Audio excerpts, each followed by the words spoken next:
Please be seated.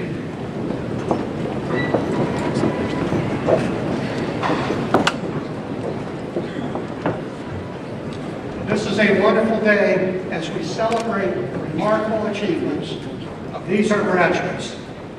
Each of you have set goals and have been working on them for many years, I expect. You've put in long hours, lots of effort, plenty of sacrifice. I expect you've experienced some setbacks, but as witnessed by your presence here today, you have met every challenge. You know, on this Olympic weekend, that sounds an awful lot like an Olympic champion, but it also sounds a lot like a successful Tarleton graduate. But make no mistake, this is no closing ceremony. In fact, it's far from it. This is a launching point for you into a very, very bright future. You leave here ready to lead, ready to succeed, and you've had plenty of practice at Tarleton. You've organized hundreds of student events and projects during your time. You've marched with the Sound and the Fury, our wonderful marching band, played on intercollegiate and intramural sports teams, beat the drum at homecoming, performed in plays and concerts, launched rockets, studied abroad, wrote papers, and I expect plenty of papers, and applied your knowledge to real-world problems. At Tarleton, one of our core values is service, and you have demonstrated that in many, many ways. You cover the field with donated goods, you raise money to help others, you painted and planted to help the senior citizens of Stephenville, you hone your skills as leaders, and you made friends and cherished memories. While earning a Tarleton degree, I expect most of you, if not all of you, have worked. Some at more than one job at the same time. Many of you have worked full-time jobs. You've developed a thesis for a class paper while putting in long hours on the family ranch. Side by side, you've helped your children with their homework while you were doing your own. Marcia Decker became a Tarleton student after getting her daughter started in college.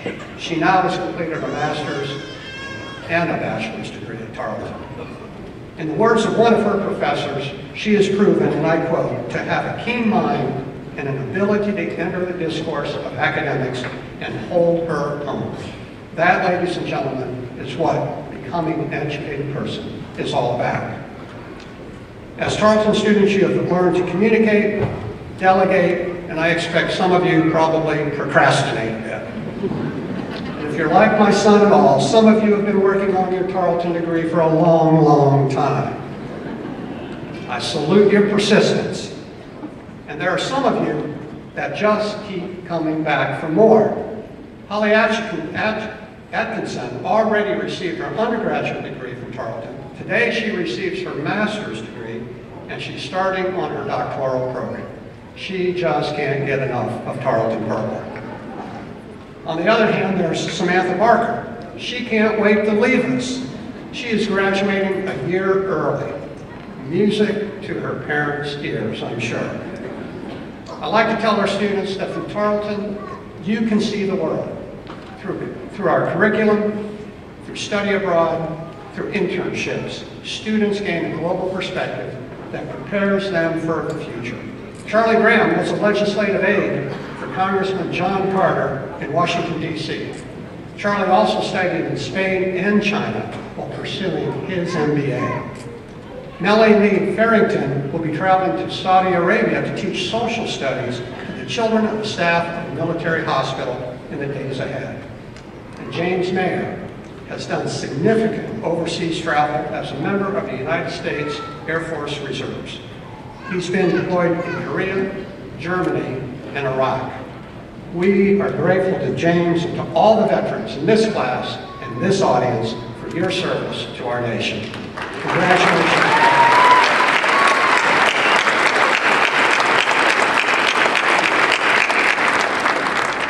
On this day, you begin a new chapter in your life, but know that you are not leaving Tarleton. Wherever your opportunities take you, you are also taking Tarleton with you. You will represent this university very well, I know, in your families, in your communities, and certainly in your careers. I hope that being a Tarleton Texan becomes a tradition for other members of your family. And because we talk about family, each of you know that no one reaches this day alone. In the audience are family and friends and loved ones who have made this journey with you and helped you to achieve your success. I'd like to ask all the family and friends with a loved one here if you would please stand so our graduates can thank you. Please stand. Family and friends.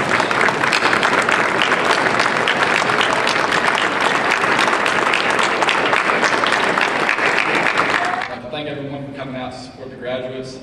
I'd like to say thank you to my parents over here for coming, and all my friends, and special shout out to all my buds from P&H Pallet Company for coming out to support me today. Woo!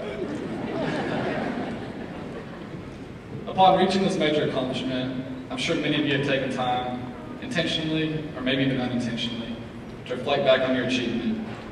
You probably thought about the things that have kept you driving forward and whatever else may have gotten you to this point.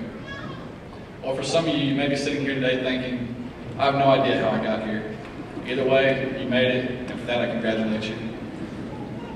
Many of you, however, have not begun looking towards the future, and some of you may be asking yourself, what's next, and where do I go from here? Fortunately for myself, as Dr. DeTavio just said, I'll be attending Texas Tech University School of Law, but despite my plans for the future, I still sometimes find myself asking, what's next and where do I go from here? So today what I briefly wanted to talk to you about is the importance that I've found in having faith that when one door closes, another door is sure to open, and the importance of recognizing when these opportunities arise, as well as the need to have an open mind when these doors are open to you. And the best way I can describe this importance is by giving my personal account of playing football here at Tarleton State University. You may not be able to tell by my stature, but once upon a time I was a receiver for the Tarleton State football team. Football has always been my greatest passion. It was my primary focus. It was what kept me driving, and consequently, my life revolved around it. Even from a young age, my parents tell me that all I wanted to do was play football. I was actually born with really pigeon-toed feet, and at night I had to wear these little leg and feet braces, and they tell me that the only way I'd wear them is if they told me they were my football shoes. So basically what I'm trying to say is that from the time I was able to walk or stumble, I've loved football. After my junior year here at Tarleton State, for a number of reasons, I let go of the sport that I love so much. This is one of the hardest things I've ever had to do. Football was my main focus, and I never stepped back to think about what would happen when it was all gone. I never thought about what would push me from there on after. I was really sad, and I was really scared. Now up to this point, I'd been pursuing a business marketing degree, but I knew from the beginning that this was not my calling. In high school, I was a pretty bad student, but it started to buckle down when I got to college and was starting to see some positive results. One day, shortly after letting go of football, my international business professor, Dr. Janice Petronis, called me into her office after class. My first thought was, I wonder what I'm in trouble for. But much to my surprise, I was not actually in trouble, and she had instead called me into her office to talk to me about my future because she said she had seen lawyerly potential in me. To this day, I'm still not sure if that was an insult, but I took it as a compliment. As I previously mentioned, I was never exactly a top-notch student, so to have a professor show such interest in me was a little shocking. This is also the first time I had felt such a proud and rewarding feeling from my efforts from anyone other than coaches. Altogether, this small gesture gave me hope that life would go on without football. Also during this time, my girlfriend, Kirby Crow, who's also graduating today, who I'd only dated for a few months at the time, started talking to me about her lifelong goal of going to law school and becoming a lawyer as well. So with the spark that Dr. Petronis provided, and the help of Kirby, as well as my parents and friends, I was able to find my new inspiration, my new driver, and my new focus. Now I know that going to law school and becoming a boring lawyer does not seem as glamorous as being a college athlete, but all that glamour will eventually fade, and this newfound interest was just what I needed to get up on my feet again, and I've since ran with it. Kirby and I enrolled in an LSAT class last summer, which is just like the SAT, but for law school, and then took the LSAT this past October. Kirby, would you mind standing up real quick? I'll admit Kirby did beat me on the LSAT.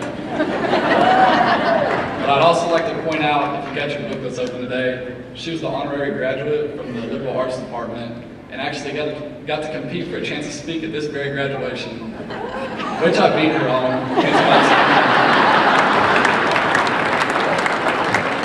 Hence why I'm speaking right now, not her. But anyways, as I was saying earlier, football was my passion, and when that door closed, I thought my life was over. But soon after, a new door was open, and because I was able to recognize it and have an open mind about it, I was able to turn my focus to a new endeavor, which helped me cope with losing football, and has given me a new path to turn my efforts towards. So for all of you out there graduating today, you should be extremely proud of your accomplishments. And if you have a job lined up, or if you have plans to further your education, I hope the best for you. Whether or not you have chosen the path of the future or not, I encourage you to have faith that new opportunities will arise, and I hope that you'll have an open mind about them, even during your darkest moments.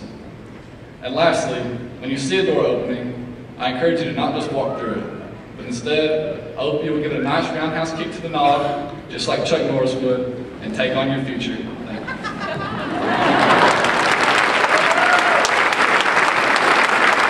Congratulate your graduates one more time.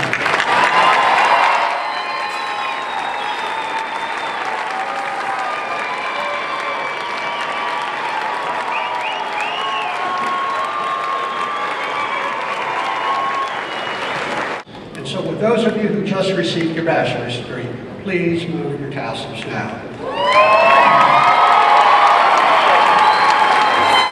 And then for those of you who wear your Tarleton ring, now is the time to turn it so that the T is facing outward so that all will know that you are indeed a Tarleton graduate. Congratulations, alumni. You may be seated. You have my very best personal wishes as you begin this new chapter in your life. I ask as you leave that you please remember that the Tarleton gates are always open to you. To close today's ceremony, please rise for the singing of the color song, once again led by Jenny Dreyer. I encourage you to sing along, but please remain seated. Please remain in your seats until the platform party and the graduates have exited the auditorium.